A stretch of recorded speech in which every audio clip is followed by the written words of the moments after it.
क्या बात मेरे दोस्त, घबरा रहे हो क्या? डर लग रहा है? कैसे होगा?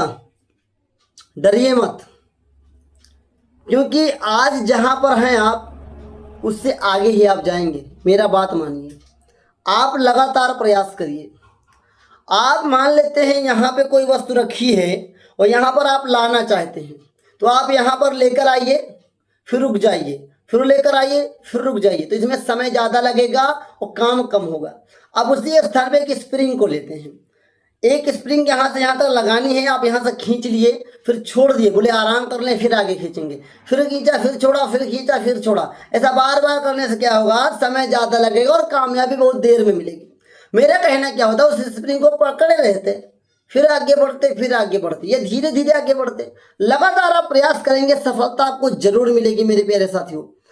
क्योंकि गीता में कहा गया है, कर्म कर फल की चिंता मत कर। बहुत सारे बच्चे मुझसे कहते हैं सर अगर हम कर्म करेंगे तो फल की चिंता क्यों नहीं करेंगे? एकदम सही बात, लेकिन उस वाक्यांश का मतलब क्या है? उसमें कहा गया है कि आप कर्म तो करिए, लेकिन फल की चिंता इसलिए मत करिए कि जब फल की चिंता आप ज़्यादा कर लेते हो और नहीं मिलता है तो दुखदायी होता है। और मेरे प्यारे से इस बात को जरूर याद रखें, एक्सेप्ट करना चाहिए हम सभी को जरूर, कि जो मिलता है वो हमारे कर्मों का ही फल होता है। 1% भी ज़्यादा आपको अपने कर्मों से नहीं ज़्यादा मिल सकता। आप जैसा कर्म करेंगे वैसा ही फल आपको मिलेगा। क्योंकि जब आपने गेहूं बोया है तो धान कैसे काटोगे? पेड़ जब आम का है तो अमरूद कैसे खाओगे?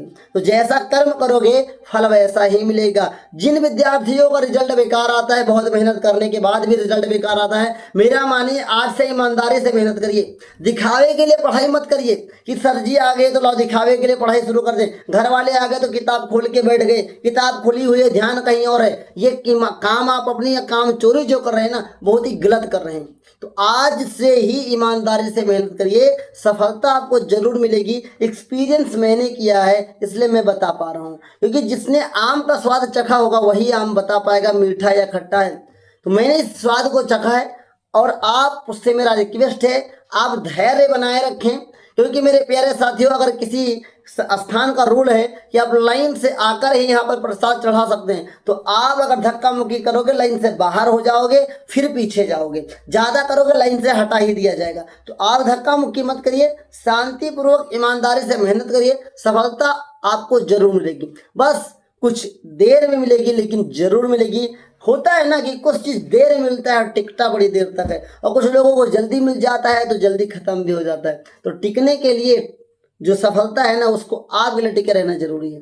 क्योंकि आपने देखा होगा मेरे प्यारे साथियों कि आप किसी क्रिकेट में खेल रहे हैं और वहाँ पे आपको छक्के लगाने हैं। क्या लगाना है? छक्के, 6 रन बनाने हैं, और भी एक बॉल में। पहली बॉल आई आपसे नहीं लगी, मिस हो गई, वाइड बॉल हो गई, 1 रन मिल गया। फिर आया वाइट हो, बॉल नहीं लगी, इस बार मिस हो गया, नहीं लगा। फिर आया, मिस हो गया। फिर आपको क्या गुस्सा आके छोड़ देना चाहिए? नहीं, पता नहीं लास्ट वाली बॉल ही आपकी छक्का मार दे या नेक्स्ट ओवर में। क्योंकि अगर आपको 6 रन बनाने एक बॉल में तो आपको टिका रहना जरूरी है। वैसे अगर आपको सफलता पाने जीवन में तो आपको टिके रहना जरूरी है। आप टिके रहिए, मेहनत करिए ईमानदारी से, सफलता जरूर मिलेगी। जय हिंद साथियों।